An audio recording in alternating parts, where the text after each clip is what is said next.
Hey everybody, it's Susan Linder. I'm your host of the Innovation Storyteller Show, and I'm excited to take a little trip to the Nordics this morning because I'm talking with a phenomenal company that's getting their start in Norway. And this is a company that is taking us on a path of looking at health in a way that perhaps we haven't before. And so I first want to introduce my two guests today. Bjorn Eckeberg is a former screenwriter and a creator of successful drama series, including a Netflix show. But his PhD in philosophy, as well as a public debater on the topic of cosmology, is something that we might get into a little bit later. But when it comes to this startup called Recharge Health, Bjorn has made a career of turning health tech into an entirely new genre and an entirely new way of looking at the problems around pain and recovery. And so Bjorn is actually focused on building this new brand called Recharge Health, and we're going to talk more about that. And I also want to talk with you, want to introduce you rather to Dr. Zulia Frost. And Dr. Zulia is a leading clinician who is renowned worldwide for her use of research of energy therapies such as light, neurostim, am I saying that right, Dr. Zulia? Neurostim and bioresonance. She is a doctor of general medicine and pediatrics and a doctor of traditional Chinese medicine and acupuncture. And she is a co-founder of Recharge Health as the clinical director, dedicating her efforts in promoting red light therapy with FlexBeam.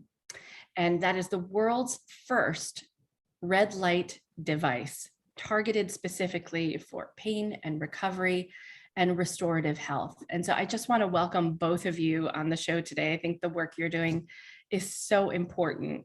And so I'm going to begin with you, Bjorn.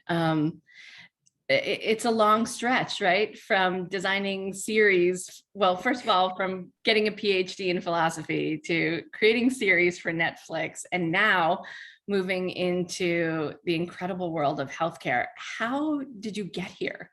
How did this all happen? I've been fortunate enough to try on a few different hats in my life. And this one came to me seemingly out of left field through somebody I already knew who had discovered something, and they came to me very, very early on. So it was kind of a 180. But I actually started realizing as I got into this that all the other things that I've accumulated of skills and experience all kind of go into it anyway. So it's starting to make sense as I'm treading the path. But I mean, basically, two co-founders that I knew from before and Dr. Zulia Frost here had teamed up to with an attempt to get the word out to the world that there actually exists a set of technologies that are fully well developed, research scientifically, but that are not known, that actually can really help people's healing and health, that is very, very beneficial. And I was like, probably maybe like you and like many listeners, when I was first served this idea, I was like, nah, what is this?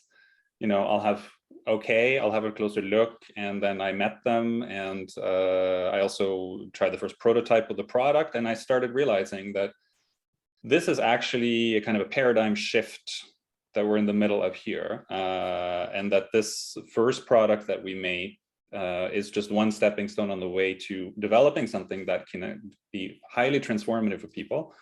However, people have no idea that it exists. So for me, it was the storytelling opportunity of a lifetime, you could say, to be able to at least be in a position to try, and we are still working on this, to try to get the word out and awareness.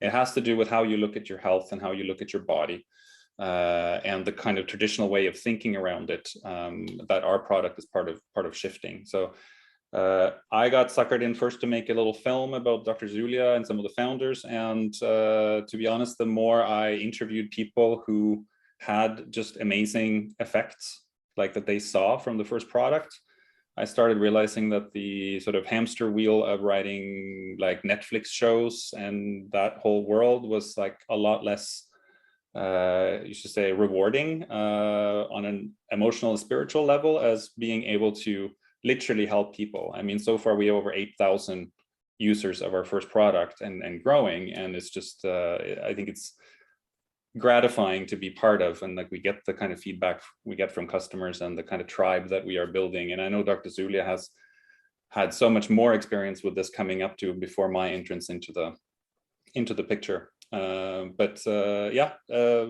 It all starts making sense in terms of physics and drama skills and storytelling sense, and here we are. Fantastic. So you joined the team, right? There's a co-founding team, and surprisingly, this co-founding team is in Thailand. Yeah. So explain for us the connection of how it all came together. What is the founding story behind Recharge Health? Yeah, so an old friend of mine called Christian Barmen, who was the first CEO. He was the co-founder originally. He's like the businessman I've known for like a couple of decades. And he has an engineering partner and friend. They've developed who's Dutch. His name is Arjen Helder.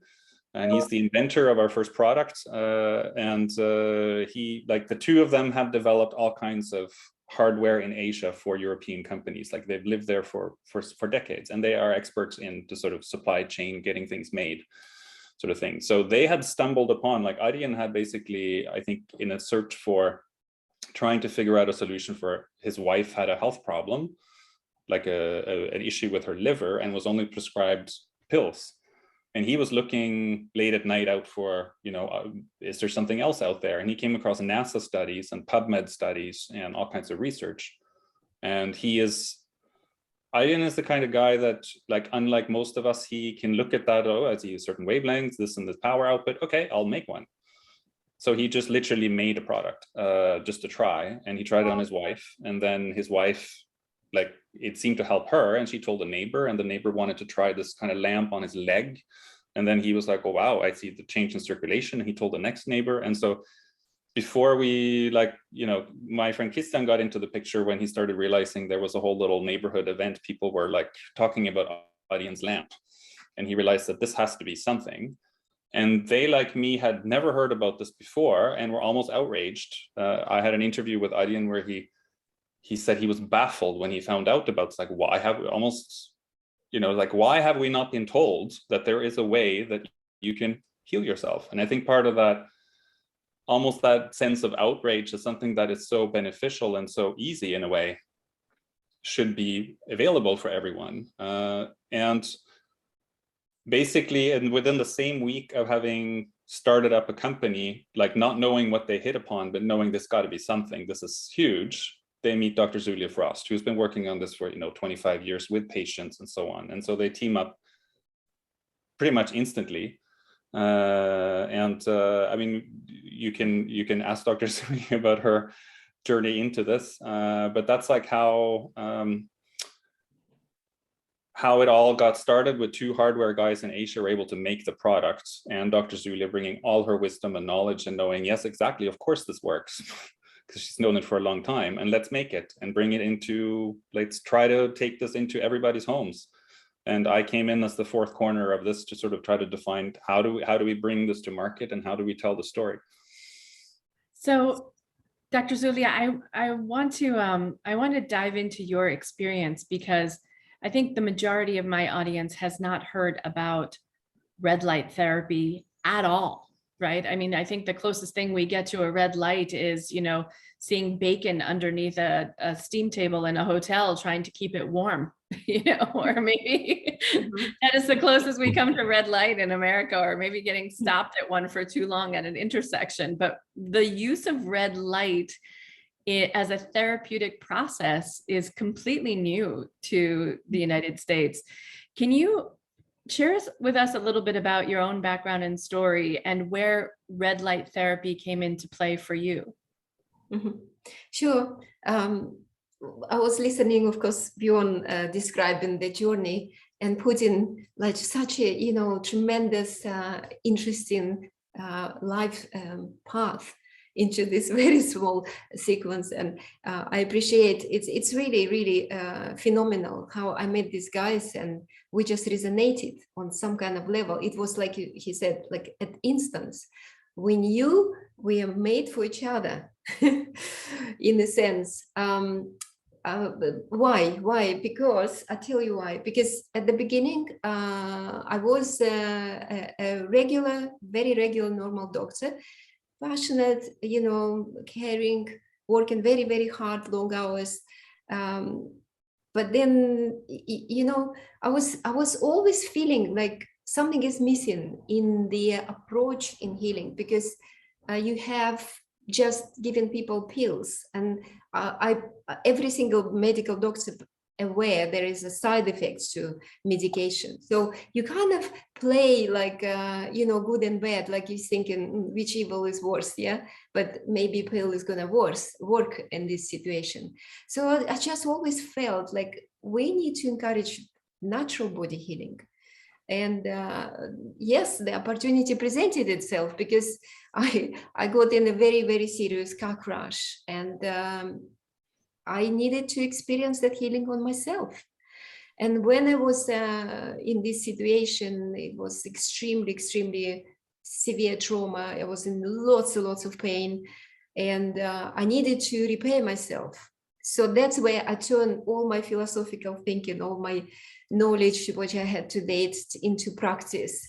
And I got myself on my feet, and I recovered, but I used tools available to you, sunlight, exercises, good food, determination, strength, and power of make it happen. So unfortunately, with my trauma, it's just healing, because medication just does not exist, medication like this. So I had to use this, and then I came across of some modalities, which they call them physiotherapy or some modalities, but they based on physical, tangible energy, like energy of electricity, energy of lights, energy of sound. And all together, when I start using this methodology, brought me significant results. I recovered completely. I recovered to the point that I was able to do anything, which, people in my condition, after, my right leg was paralyzed, you wouldn't be able to dance or climb the mountains, but I get to know everything.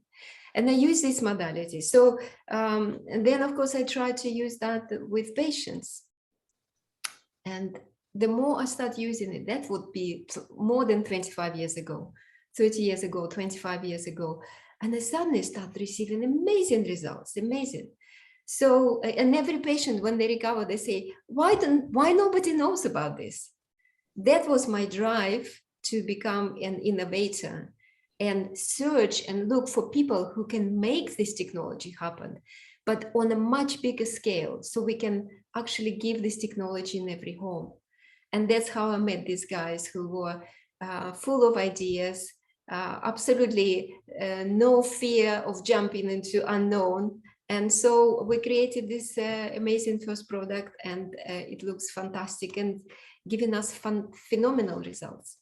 Yeah, Dr. Zulia, so when you were applying the red light technology to yourself, what were you using? Was this just specialized lamps, or how did you do it?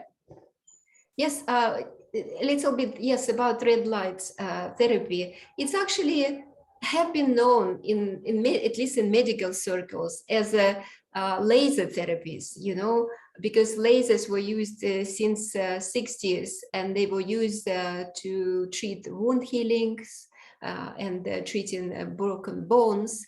Yes, the majority. But of course, the lasers were very, very expensive, and they were kind of dangerous, some people say, because there is the danger of burns when you use laser. It's very strong beam. But what was happening throughout the progression of the technology, it's in 90s and further closer to year 2000, the LED industries absolutely shoot off. Right. The LED industry, so they start producing actually red and infrared LEDs, which start coming into this laser industry, start replacing, because there were laser diodes and everything. And what they do, these both modalities, effectively, what they do, they mimic natural sunlight. And we know about natural sunlight. We know, like, when we are out in the sun, we're happy, we bounce with energy, we could, do everything. And when you do the healing, what you need the most, you need physical energy. They give it to cells physical energy, and the processes will get faster. So this is one way of delivering that very healing red and infrared light from the sun. Of course, when you use in the device, it's like 10 times more powerful than just sunlight. Okay. Yeah, a lot more focus. And that is one of the application of our FlexBeam, our first device, that it's a first targeted device. So we put it right on the body and we target the joint because it can flex around the joint, and it produces very powerful stimulation with light. So at the risk of turning this in, I don't want to turn this into an infomercial, Susan, but I just wanted to show for those who are listening, this is what the device. Or what they're watching. We're watching on YouTube, yeah. Yeah. Got it. So it's holding it up to show the flexibility and the curve and yeah, so on, the reference. So for our friends who are listening, it's kind of like 4 individual power packs almost that have a lighted bottom, and they're all connected on one band. And so that band is able to flex and move, and it can be positioned anywhere on the body where muscle or soft tissue, or it sounds like even bone, can heal using this light. So it would sound to me like I can recall still watching Michael Phelps at the Olympics and him talking not just about the 9,000 calories worth of McDonald's hamburgers that he's able to consume prior to jumping in the pool and winning 8 gold medals, like this. But also his recovery routine, which was very focused on deep sleep, muscle pressure, and specific light. And I remember thinking, what?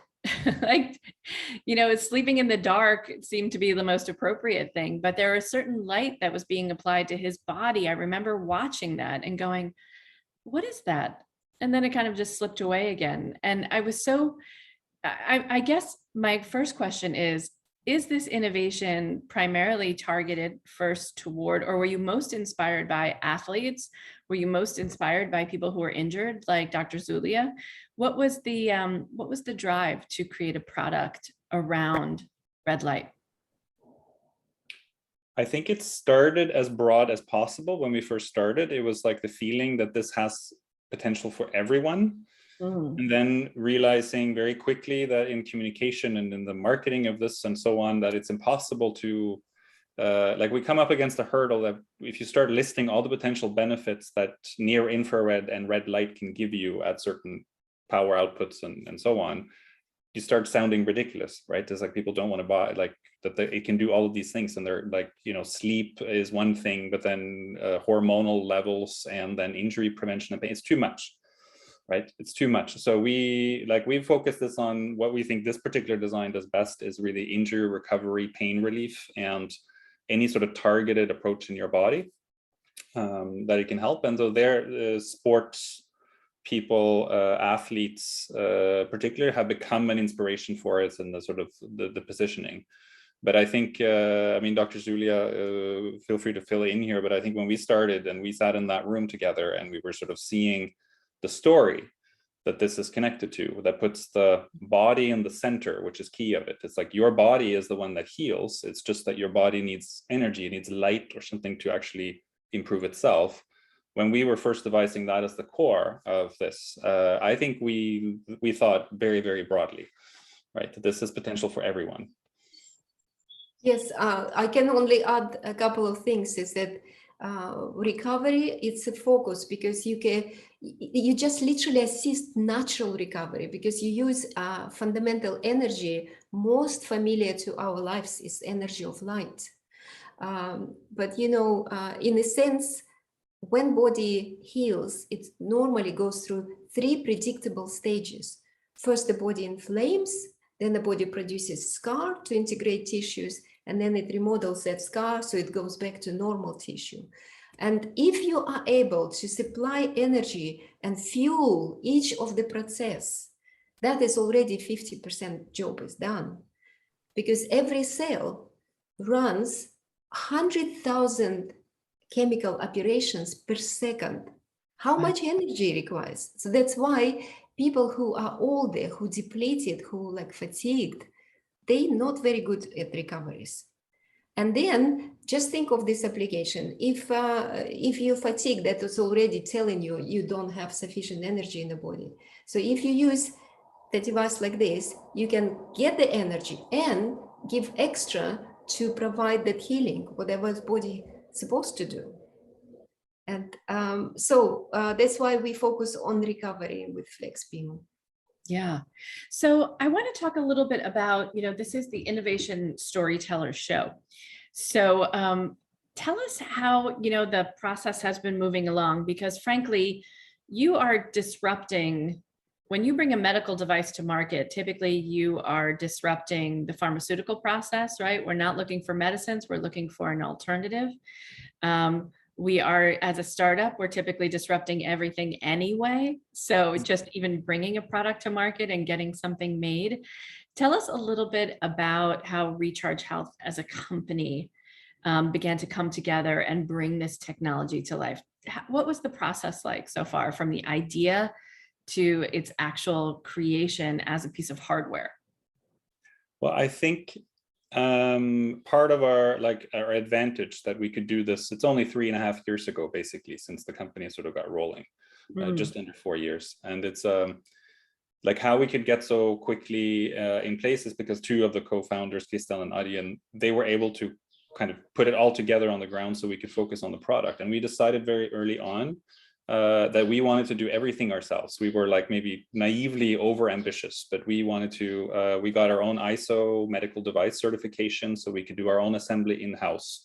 We had our own lab team and everything. We didn't want to be reliant on a factory in China or a third-party supplier, any of these things. So we were sort of building and doing it all we could on the R&D side. And then also on the marketing side and trying to get the word out, we were building, a crowdfunding campaign.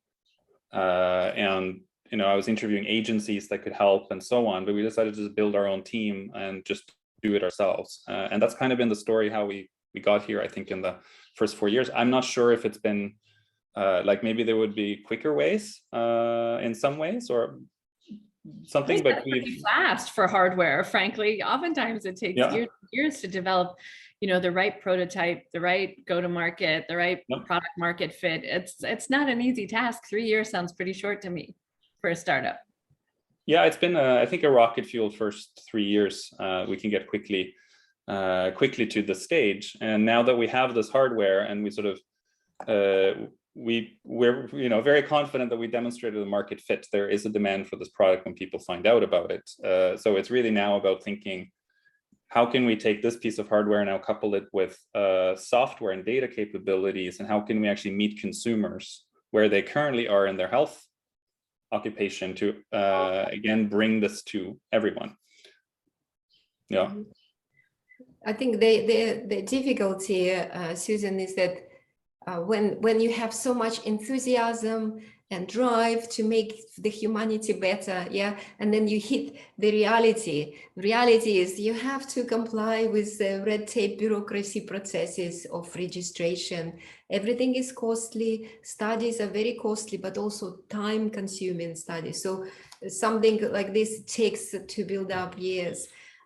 In addition to that, of course, as you mentioned, the big pharma is dominating in the market. I mean, there is, it's very obvious for medical device industry, it's really difficult. It's tough to get anything through, but also there is a problem with the mentality, because normally usual person does not understand how light can be effective for healing. And that's, imagine, so you have to re-educate, but re-education comes with experience. Like why I know it works, because for 25 years I've been working with modalities with patients, and they experience that.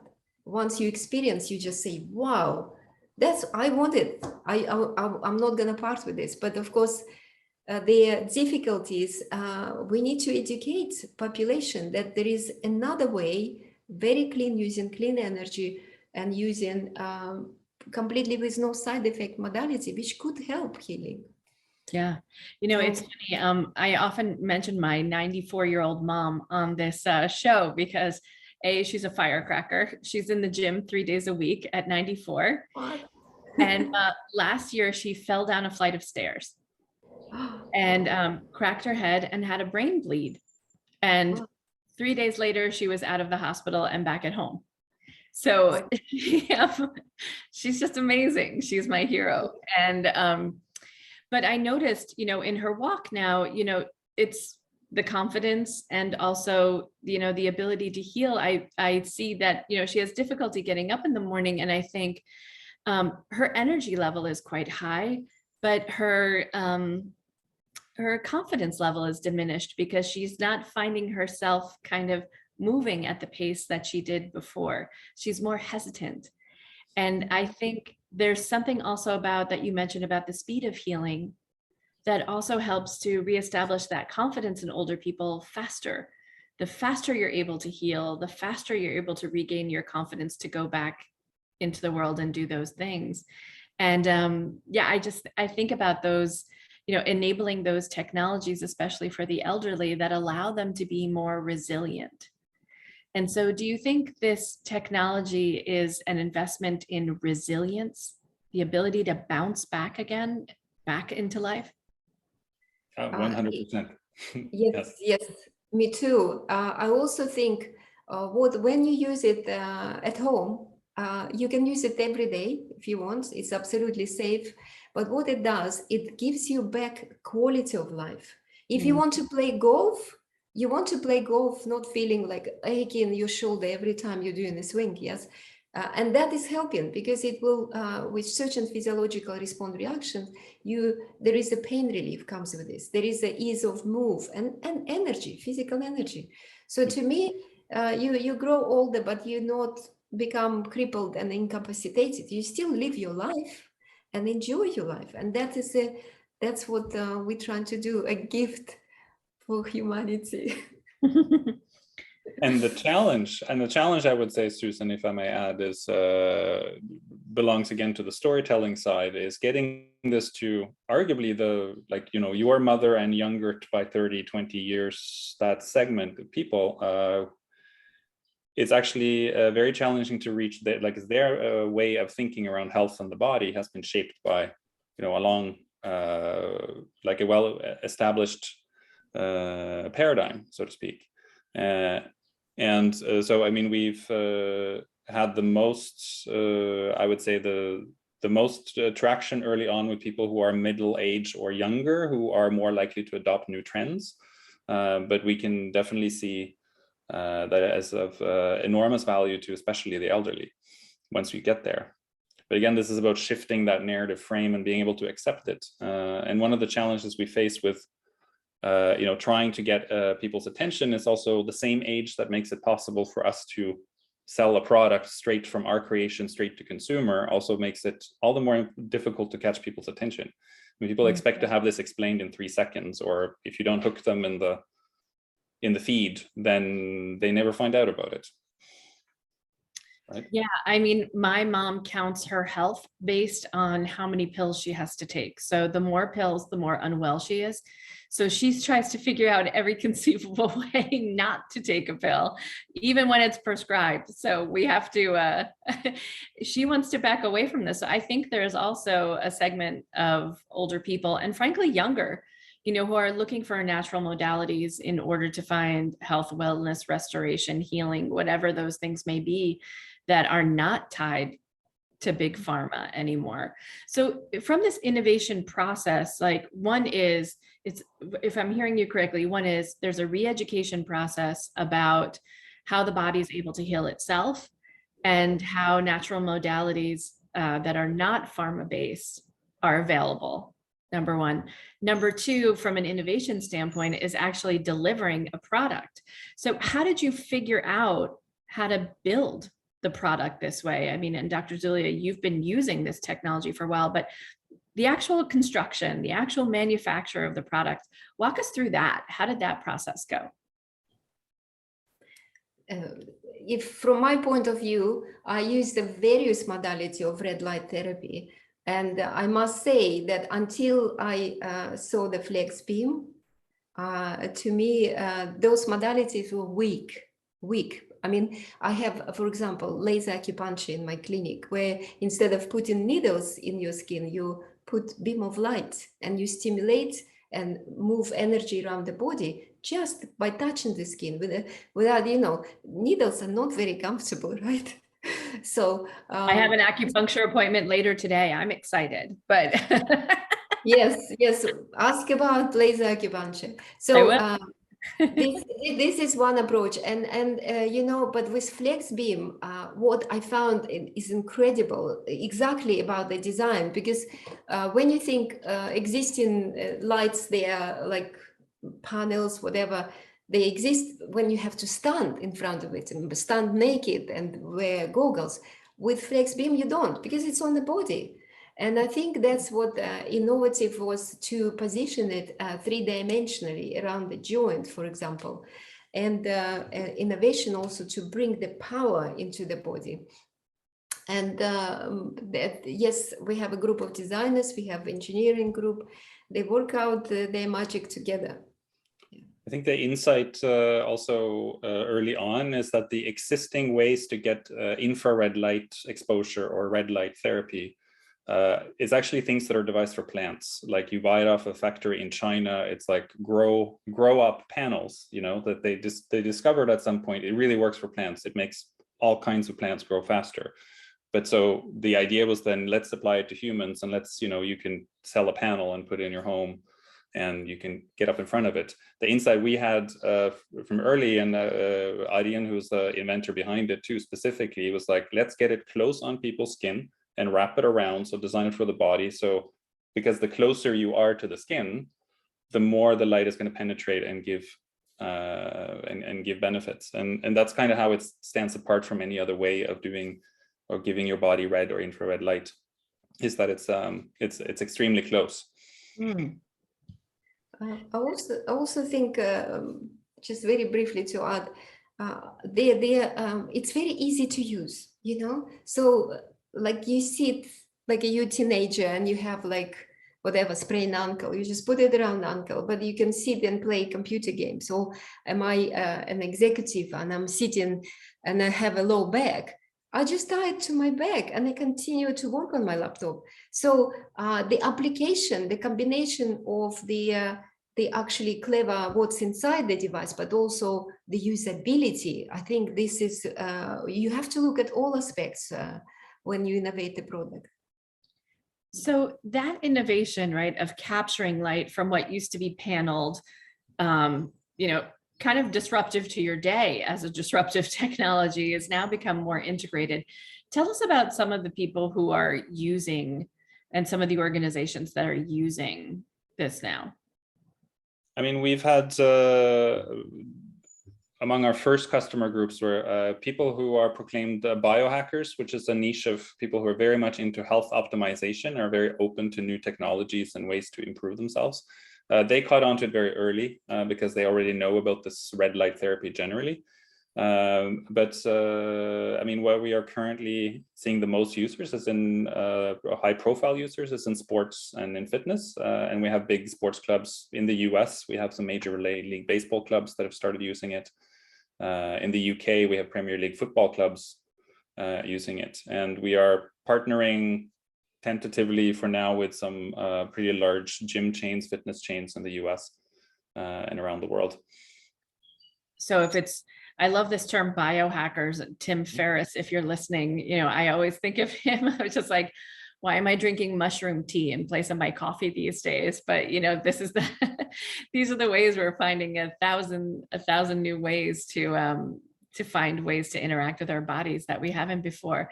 But if elite athletes from the Premier League and baseball players from Major League Baseball here in the United States are using it, certainly there's something to be said for, these are organizations that have a deep mandate to very efficiently and very quickly get people back to their optimal state. Yeah, so, recovery, yeah, for sure. It's a huge industry. It's booming also, recovery tech. Yeah, recovery tech, which I just thought was like a bacon, egg, and cheese and a very strong coffee after drinking too much the night before. But recovery tech is taking on a whole different meaning here. And so that kind of resilience, we almost now need to think of it, correct me if I'm wrong, we need to think about building resilience into all areas of our lives, right? I think if nothing else, the pandemic has taught us that it's not about just getting through your day, but being resilient enough to handle that, whether that's mentally or physically. We want to find ways of replenishing our energy sources to the best of our ability. Yes. Sure. I totally agree, because, people nowadays suffer a lot with fatigue. Like you said, it could be mental fatigue because we have stressful jobs, so many responsibilities, and communication is just flying constantly, non-stop. But you need to rebuild it, and you need to rebuild with natural energy products, so that could be fit in that paradigm. I just wanted to add a little bit of Bjorn point. We use in recovery, not only in sport, but also in a simple people situation with the neck pain, back pain. I did a little study to evaluate for any type of pain, including fibromyalgia, including fatigue, chronic fatigue. So it does work. So maybe something to assist your body with. And so there's no maxing out on red light. It's not like overdosing on vitamin D, for example. If you do too much, you just won't get effect. That's all. I mean, there is no danger in using it. It's like you've been on the beach a bit too long. Yeah, well, as a redhead, I know something about going out in the sun too long, which is probably no more than 15 minutes, but that's just me. So I think this is just phenomenal. So when can people begin to see Recharge Health and your products here in the United States? When will we be able to see those? So we're already selling to the United States at recharge.health is our web shop. And we have some partnerships in fitness and sports that I mentioned, but it's readily available. We launched first with Indiegogo crowdfunding, but now we have our own web shop. And we're working very hard to try to get it as visible as possible and as soon as possible. Yeah. But anyone who wants it can get it now. Yeah. And so I'm assuming that you're taking opportunities from investors as well at this point, Bjorn. Yes, we've started a fundraising round, and what we are really looking to raise capital for is the help to break the sound wall with this, to actually get more attention for this kind of technology. But we are building a version 2 or a new product, which we think will be the real game changer in terms of reaching more broadly. So for anyone listening who might be interested, I'm happy to present more.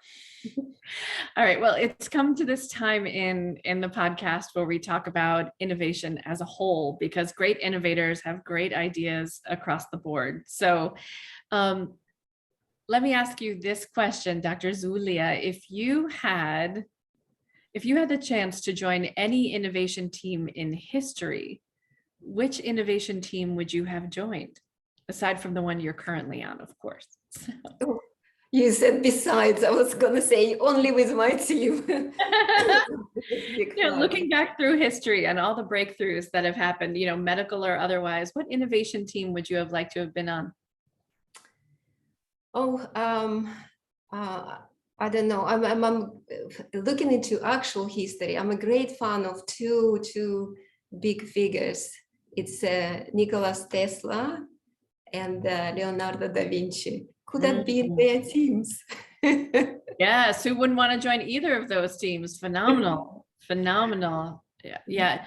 Not a lot of people mention Da Vinci when I ask that question. I think most of us think of him as a solo entrepreneur, right? As a one-man show, but he in fact had a great workshop, right? With many people working around him. Yes, but also his innovations were way ahead of his time. I'm really big fan of his, and I watch all sorts of documentary about I mean, he's just multi-talented person who brought so much to humanity too early, I think. Amen. So what about you, Bjorn? Greatest innovation of all time. What's in your top 3? I mean, this is such a crazy question. I love it. I would have to say, for me, the number one thing is around batteries, like the ability, the invention of batteries that can hold, and like very interestingly now, what you can do with solar batteries as well. This ability to basically soak up energy and hold it, so you can make things that are transportable, portable.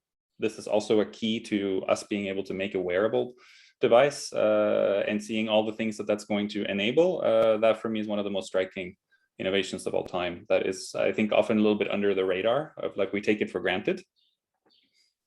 The ability to create energy and hold energy. That's not a small thing. Yeah, No, and then redistribute that energy too. Yeah. And then my last question is, what would you love to see invented that's never been invented before? Something that makes you absolutely crazy, or something that you would just love to have in the world. It's like something that has to be made to fix a big problem, or something you'd love to see that hasn't been thought of yet. Zulia, are we allowed to talk about, can we name our own invention? No, I think that's... No, that's a little too self-serving. No, it's a little too self-serving.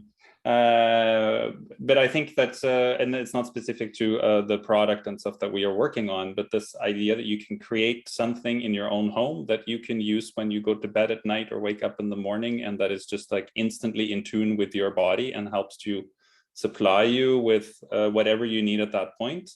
I dream about that kind of invention.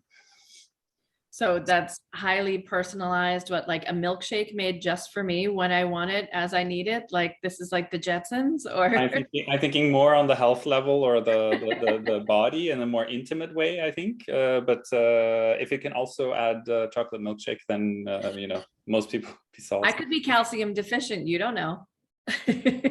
but this little doctor would know. That's right. So Right. You want like so something like the Aura ring, but taken to a whole other level, right? Yeah. Where it automatically prescribes for you exactly what you need. Or it can show you something of what's going on inside your own body that you didn't know. And then you can find the course correction, or your body can adapt to it, but giving you the insight into what's happening. I think I see a lot of great innovations happening in that space already now. And I think we've only reached the first stepping stones to it. You know, that we're making health tech that can measure things. And now we're getting to a phase of actually providing genuine insights that's changing people's behavior. And when you can add that with being able to supply things that the body needs, you know, then it becomes very interesting. Yeah. What about you, Dr. Zulia? What would you like to see in the world that doesn't exist right now? Well, I'm very aligned with Bjorn theory. I think I like to see future generation of medicine to be wearable on the body and having feedback. So basically technology talks to your body, and through communication, through frequency, for example, and instead of putting physical substance, it can send the signature or frequency coded information into your body.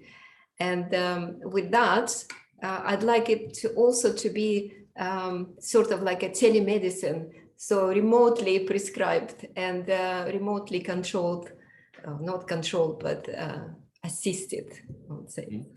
And I add a drone to it, so you can fly it to your friend when she needs it.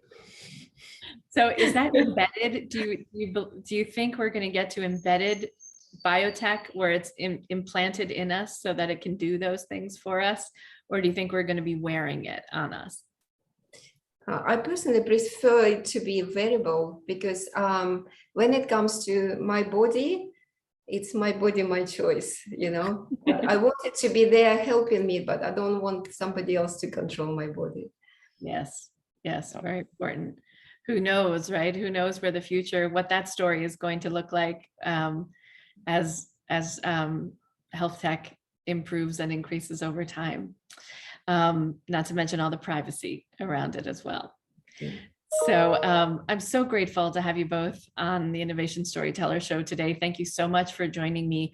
Tell me, where can people connect with you in order to learn more about Recharge Health and this incredible flexing red light device that's really healing people. They can learn more at recharge.health, and I'm Bjorn at recharge.health, and Zulia is Zulia at recharge.health. Just drop us a line. We'd be happy to hear from anyone on this. Fantastic. And Susan, I want to thank you so much, because, you know, the work you do is so, so important, because without you, people, you know, how would they learn about this? Thank you so much for inviting for this podcast. We really appreciate it. Thank you so much for being on the show. And we have an amazing community of innovators who are always looking for the next big idea. And so I'm so grateful to have you on. Thanks so much. Thank you.